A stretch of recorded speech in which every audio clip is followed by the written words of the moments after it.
Kadang saya juga serba salah. Kita nggak ikutin perkembangan, ketinggalan informasi. Kita ikutin main HP mulu.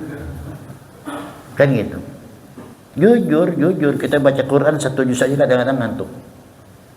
Main HP sejam kuat.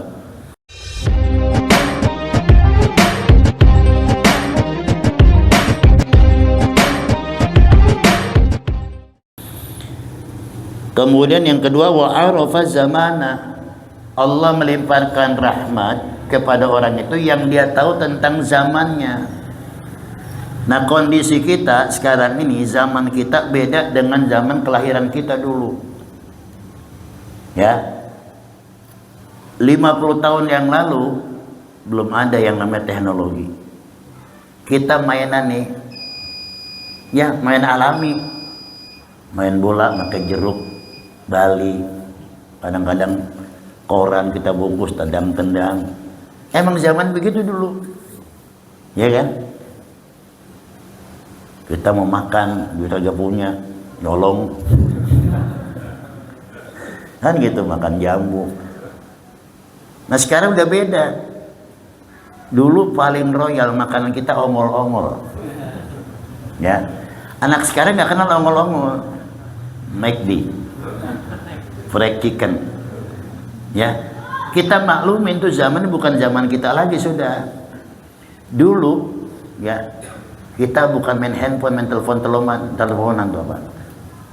Benang kita tarik, ya, benang kita tarik pakai kaleng, halo, ya begitu kan. Sekarang anak sekarang lahir cerot main handphone, ya kan? Kita nggak kasih udah zamannya, kita kasih ya terus-terusan, udah zamannya. Kita jadi bingung nih, bingung.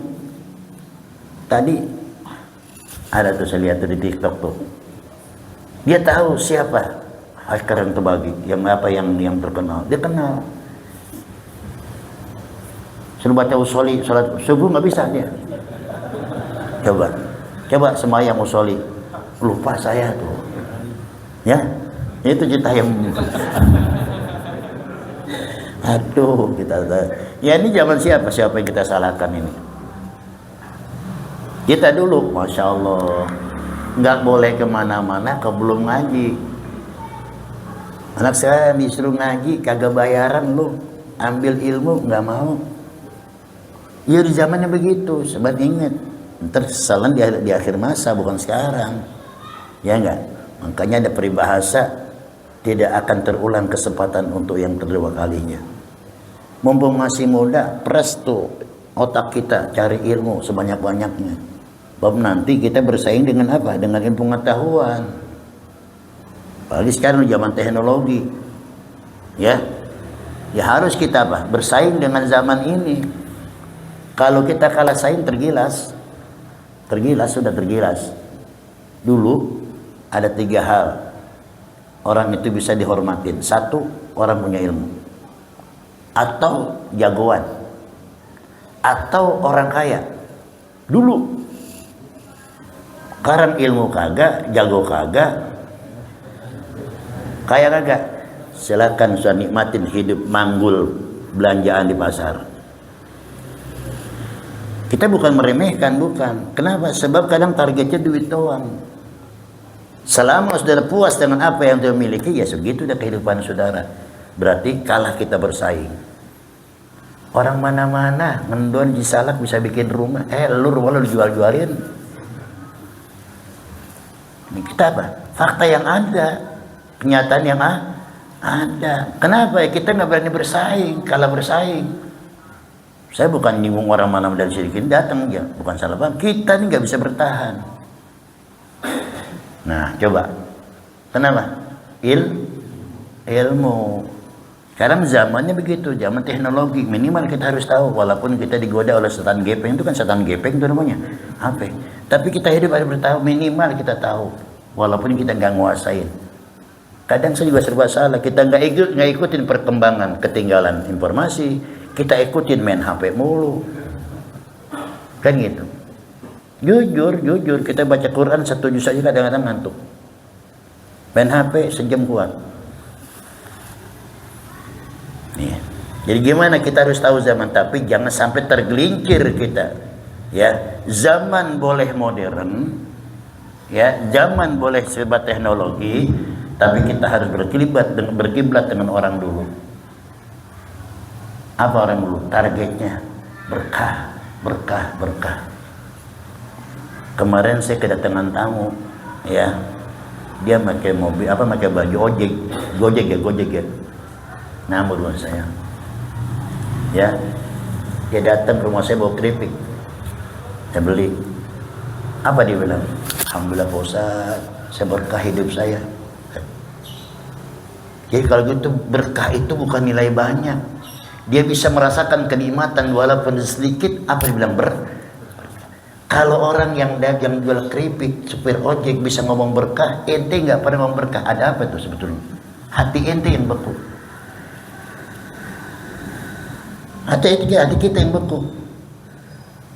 Nggak pernah kita ngomong berkah. Alhamdulillah saya berkah. Makanya minta maaf saudara sekalian, minta maaf nih. Ada orang bilang, tapi saya nggak ngerek diri saya. Nauzubillah. Banyak orang bertanya-tanya, berapa duit sih kalau manggil Ustadz Makmur? Dinilai duit. Ya saya terus terang jujur, sedikit masih nolak. Jadi kadang-kadang ya. Saya pernah dipesan oleh guru saya Kiai Ishaq Latif, Allah yarhamu. Apa dia bilang? Ente kalau ngajar rokok bawa. Ya jangan kita bilang kesan minta terhadap murid, bawa aja. Masa iya murid nggak punya pikiran gitu, ntar nggak dibeliin. Tapi jangan minta. Nah sekarang serba salah, murid nggak diminta, nggak tahu diri. Diminta bilang celamit, serba salah sekarang nih. Zamannya udah begini, zaman fitnah, ya. Kadang-kadang kita lurus banget, ada lagi suara. Pernah orang punya utang sama saya, dibalik faktanya saya punya utang sama orang. Coba. Benar, demi Allah bisa terjadi begitu. Kaget saya, lalu. Jadi dibilang kita yang punya utang, padahal itu orang punya utang sama saya. Udah saya nggak sebutin nilainya, dah tersombong lagi. Sampai-sampai ada, ya, penceramah tuh sindir saya. Langsung saya bareng setegor. Sebulan kemana tuh? Saya bilang. Oh lama ketemu. Dia punya utang tuh mana? Isi ceramahnya nyinggung saya. Dia punya utang sama saya. Segituin. Ya, yang ngambil ponakan ente. Tanya sama dia langsung, masih ada. Kaget akhirnya tuh ya. Nah di sini tadi itu kembali juga jangan sembarang ngomong. Tabayun, mari tabayun, klarifikasi. Kalau kita punya masalah nih, ada suara-suara sumbang, kita kenal tuh seorang itu, tabayun. Sekarang ini zaman fitnah, zaman bisa memutarkan fakta. Ya, orang yang benar jadi salah, yang salah dibenerin. Yang begini sekarang. Tapi dibilang bohong, dia nggak terima. Nah itu yang saya bilang, orang kalau sudah bohong satu kali, terus dia berusaha untuk bohong sekian kalinya. Dan orang kalau sudah nyombong ucapannya, nggak pernah dia merendah dengan ucapannya. Ingat, semua milik Allah, bukan kemampuan kita. Nggak mau dinasihatin begitu. Kenapa? Sebab dia nggak pernah hadir di majelis taklim. Hatinya ketutup. Jadi nggak mau terima nasihat. Paham ya? Nah, saudara, sekarang nih zaman teknologi, berarti bersaing ekonomi, bersaing. Kita ini nggak paham segala-galanya itu urusan Allah. Contoh nih, ini pernah saya terangin pengajian. Ada sahabat Abdurrahman bin Auf radhiyallahu an, beliau termasuk sahabatnya Nabi, donaturnya Nabi. Kaya dermawan. Satu ketika dia pengen jadi orang miskin. Orang kaya pengen jadi orang. Kalau ente pengen jadi miskin orang kaya, siap lu jadi orang kaya? Kagak enak. Wallahi kagak enak. Wallahi gak enak orang kaya. Capek saudara. Ngurusin ini, hitung-hitung dol. Capek. Berkah aja berkah. Nah ini kembali berkah. Kalau kita berkat tuh nggak merasa dibebanin. Ya, sahabat Abdurrahman bin Auf dia pengen jadi orang miskin. Saking pengennya di saat itu di zaman Nabi dia beli korma busuk. Biar hartanya habis, dia beli barang yang nggak laku. Kan logikanya begitu. Kalau makan korma busuk kan nggak laku. Satu ketika di zaman itu ada di negara Irak, ya, orang tuh terjangkit penyakit yang tidak sembuh kalau nggak diobatin oleh korma busuk. Ya, udah gitu dibayar 10 kali lipat. Belinya 1.000, dibayar 10. Padahal dia pengen jadi orang miskin. Allah nggak kehendaki kemiskinan tadi. Kalau kita kan gengsi mempertahankan, dia enggak. Ente pengen banget jadi orang kaya, Allah enggak, belum. Ya, kita curang sama Allah, curang. Ngerti nggak curang? Bahasa curang gimana? Kita maunya dapat tapi nggak pernah ngasih kepada Allah.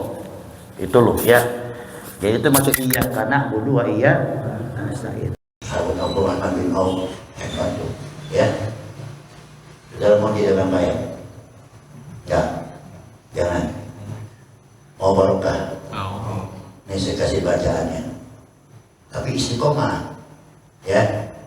Itu doanya Nabi Allah Sulaiman, Rabbighfirli wa habli mulkan la yanbaghi li ahadin innaka antal wahhab.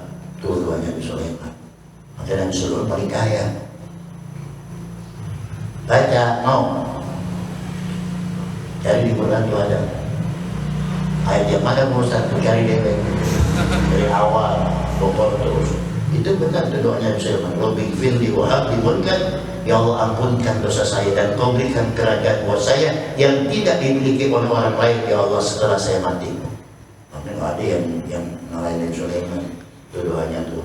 Kalau mau habis subuh bacanya berapa kali? 100 kali. Yang subuhnya kagak. Ini benar itu kaitannya. Kenapa subuh kita harus itu? Waktu itu gerbang rezeki. Untuk melewati keberkahan habis asar tuh rezekinya subuh berkahnya kompak tuh rezeki barokah rezeki barokah. Karena menggunakan berkah baru subuh aja kakak baru subuh di 8 kelak malaikat tuh benar ini bukan bohong ya. Kiai kalau masih amalan kapan bagi Ustaz habis subuh. Kenapa? Kalau kita bisa mampu membeli waktu yang mahal, itu yang gampang.